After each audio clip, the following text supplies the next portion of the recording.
Income tax की return file करनी है या नहीं करनी, एक एक्सपेंसेस पे भी मैटर करता है। तो जी हाँ, बिल्कुल ठीक सुना आपने कि एक्सपेंसेस भी मैटर करता है कि हमें इनकम टैक्स की रिटर्न फाइल करनी है या नहीं करनी। तो आज की वीडियो में हम डिस्कस करने वाले हैं वो सारे के सारे केसेस जिन केसेस में आपको इनकम टैक्स की रिटर्न फाइल करना मैंडेटरी है, अदरवाइज आपको बहुत ज्यादा हैवी कॉन्सिक्वेंसेस फेस करनी पड़ सकती है, आपको पेनल्टीज भी इंपोज हो सकती है, प्रोसिक्यूशन भी हो सकता है।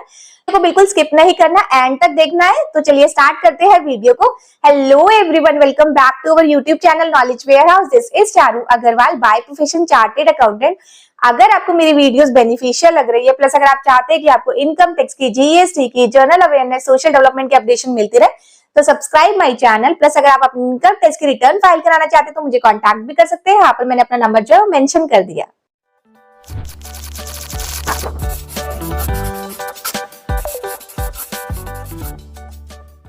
आईटीआर फाइल करनी है नहीं करनी, ये सिर्फ इनकम पे डिपेंड नहीं होता, ये बहुत सारे और भी फैक्टर्स पे डिपेंड करता है। तो इन केस अगर आप आईटीआर नहीं फाइल करते और आपके लिए मैंडेटरी था आईटीआर फाइल करना, तो उस केस में आपको हैवी कॉन्सिक्वेंसेस जो है फेस करनी पड़ सकती है। आपके ऊपर पेनल्टीज भी इंपोज होगी, आपको प्रोसिक्यूशन भी हो सकती है, दैट मीन्स आपको जेल भी जाना पड़ सकता है। तो सबसे पहले हम डिस्कस करते हैं कि इनकम। अगर आपकी इनकम जो है बेसिक एग्जम्पशन लिमिट से ज्यादा होती है तो उस केस में आपको आईटीआर फाइल करनी है। और बेसिक एग्जम्पशन लिमिट के भी 3 क्राइटेरिया दिया हुआ है। अगर आपकी जो एज है वो बिलो 60 इयर्स है तो उस केस में जो आपकी एग्जम्पशन लिमिट है वो 2.5 लाख है। अगर आपकी जो एज है वो 60 ईयर से लेकर 80 ईयर्स के बीच में है तो उस केस में आपकी जो लिमिट है वो 3 लाख है। मींस अगर आपकी इनकम जो है 3 लाख से ज्यादा होती है तो उस केस में आपको आईटीआर फाइल करनी पड़ेगी। अगर आपकी जो एज है वो अबव 80 इयर्स है तो इस केस में अगर आपकी जो इनकम है 5 लाख से ज्यादा है तो उस केस में आपको आईटीआर फाइल करना मैंडेटरी हो जाता है।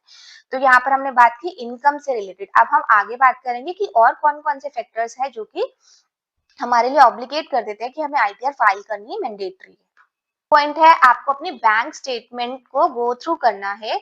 जो बैंक स्टेटमेंट आपको देखनी है वो एक फाइनेंशियल ईयर की देखनी है। फाइनेंशियल ईयर कब से स्टार्ट होता है? 1 अप्रैल से लेकर 31 मार्च तक होता है। तो लेट्स एन एग्जांपल, अगर आप फाइनेंशियल ईयर 2023-24 की बात कर रहे हैं तो आपको जो बैंक स्टेटमेंट देखनी है 1 अप्रैल 2023 से लेकर 31 मार्च 2024 तक देखनी है। तो इसमें आप देखो, बैंक अकाउंट भी हमारे पास 2 टाइप से होते हैं, या तो हमारे पास करंट अकाउंट हो या फिर हमारे पास सेविंग अकाउंट हो या फिर हमारे पास दोनों अकाउंट हो।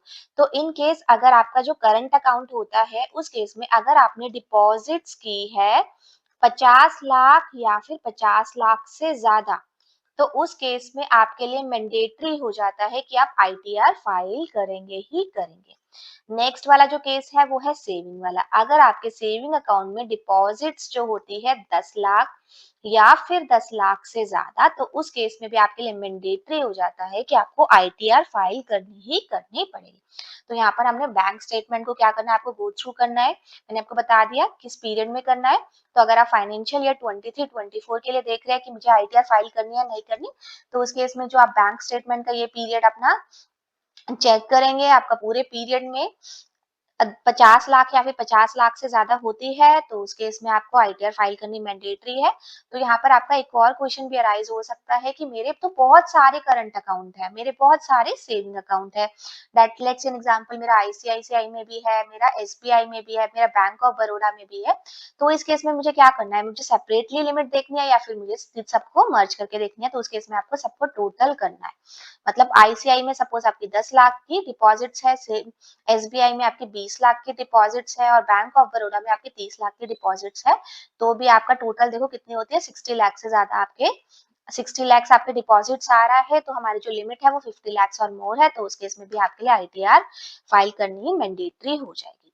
तो यहाँ पर हमने इनकम समझ ली कि आपका हमारी इनकम कितनी है, प्लस सेकंड पॉइंट हमारा बैंक स्टेटमेंट की ऑब्लिगेशन। तो नेक्स्ट पॉइंट आता है, अगर आपने इलेक्ट्रिसिटी बिल का एक्सपेंसेस आपका 1 लाख से ज्यादा हुआ है एक साल में।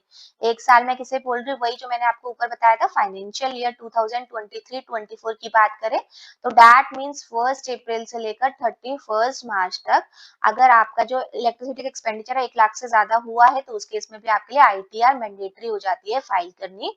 और अब हम बात करते हैं फॉरेन ट्रेवल पे। अगर आप फॉरेन ट्रेवल पे आपने 2 लाख से ज्यादा जो है एक्सपेंडिचर किया है, या फिर अपने लिए सेल्फ के लिए या फिर किसी और पर्सन के लिए, तो उस केस में भी आपके ऊपर आईटीआर मैंडेटरी हो जाती है कि आपको आईटीआर फाइल करनी ही पड़ेगी। तो यहाँ पर हमने किसकी बात की है, एक्सपेंसेस की बात की है।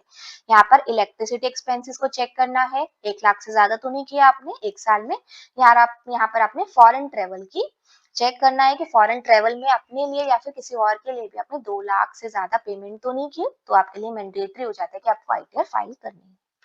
तो नेक्स्ट पॉइंट है, अगर आप बिजनेसमैन हैं तो आपकी अगर टर्नओवर का क्या मतलब है, अगर आपकी जो सेल्स है वो 60 लाख से ज्यादा है, यहाँ पर हम बात कर रहे हैं 60 लाख टर्नओवर की सेल्स की, हम यहाँ पर प्रॉफिट की बात नहीं कर रहे। चाहे आपका प्रॉफिट कितना मर्जी हो वो मैटर नहीं करता, यहाँ पर हम बात कर रहे हैं कि सेल्स की। अगर आप बिजनेसमैन हैं तो अगर आपकी सेल 60 लाख से ज्यादा होती है तो उस केस में आपके लिए मैंडेटरी हो जाता है कि आप आईटीआर को फाइल करेंगे। नेक्स्ट केस है, अगर आप प्रोफेशनल है तो उस केस में आपकी जो लिमिट है वो कितनी हो जाती है, आपकी जो रिसीट्स है, यहाँ पर भी हम रिसीट्स की बात कर रहे हैं, हम यहाँ पर भी कोई प्रॉफिट वगैरह की बात नहीं कर रहे। अगर आपकी जो रिसीट्स है वो 10 लाख से ज्यादा होती है तो आपके लिए मैंडेटरी हो जाता है कि आप आईटीआर जो है फाइल करेंगे।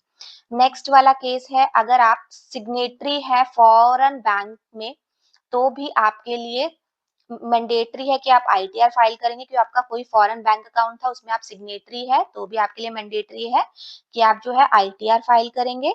और दूसरा, अगर आपका कोई बेनिफिशियरी ऑनर है या फिर बेनिफिशियरी है किसी एसेट्स के जो कि बाहर है आउटसाइड इंडिया के, मतलब कि कोई फॉरेन में एसेट्स है और उसके आप बेनिफिशियरी ऑनर है, तो उस केस में भी आपको आईटीआर मैंडेटरी है फाइल करनी। अगर आपका टीडीएस या फिर टीसीएस जो है 25,000 से ज्यादा डिडक्ट हुआ है, इन केस ऑफ अगर आपकी जो एज है वो 60 ईयर से कम है, और अगर आपकी जो एज है आप सीनियर सिटीजन है तो उस केस में अगर आपका जो टीडीएस या फिर टीसीएस 50,000 से ज्यादा डिडक्ट हुआ है तो उस केस में भी आपके लिए मैंडेटरी हो जाता है कि आप आईटीआर को फाइल करोगे। ठीक है, और मैं तो कहती हूँ कि अगर आपका टीडीएस या फिर टीसीएस कटा हुआ है तो आप रिटर्न फाइल करो, मे बी आपका जो है ये रिफंड ही हो जाए, ये पूरा का पूरा रिफंड आ जाए, आपकी जो इनकम है उस पर टैक्स लगता ही ना हो। तो टीडीएस या फिर टीसीएस को कैसे चेक करना है, आपको जाना है एआईएस और 26AS दोनों को चेक करना है। तो यहाँ पर मैं बताती हूँ कैसे प्रोसेस है, कैसे आप एआईएस और 26AS को चेक करोगे। तो अगर आप गूगल क्रोम ओपन कर लिया और यहाँ पर मैं लिखूंगी log in to income tax, log in to income tax करके ये ऑप्शन मेरे पास आते हैं ई फाइलिंग होम पेज, तो मैंने यहाँ पर कर दिया क्लिक। जैसा स्क्रीन आपके पास खुलकर आएगी तो यहाँ पर आपके पास 2 ऑप्शन है, एक रजिस्टर का है, अगर अभी तक आपने रजिस्टर नहीं करा रखा तो सबसे पहले आप अपना रजिस्टर कराएंगे। अगर आपका ऑलरेडी रजिस्टर हुआ है तो आपको लॉग इन करना है, इस केस में मेरा रजिस्टर हुआ है तो मैंने यहाँ पर लॉग इन कर में अपनी पैन नंबर की डिटेल डाल दी। उसके बाद वो मुझसे पासवर्ड की डिमांड करता है तो मैंने पासवर्ड भी डालकर अपना कर दिया कंटिन्यू। ओपन होकर आती है तो सब मेरे पास बहुत सारे ऑप्शंस दिए गए हैं, तो मैं यहाँ पर करूंगी एआईएस को क्लिक।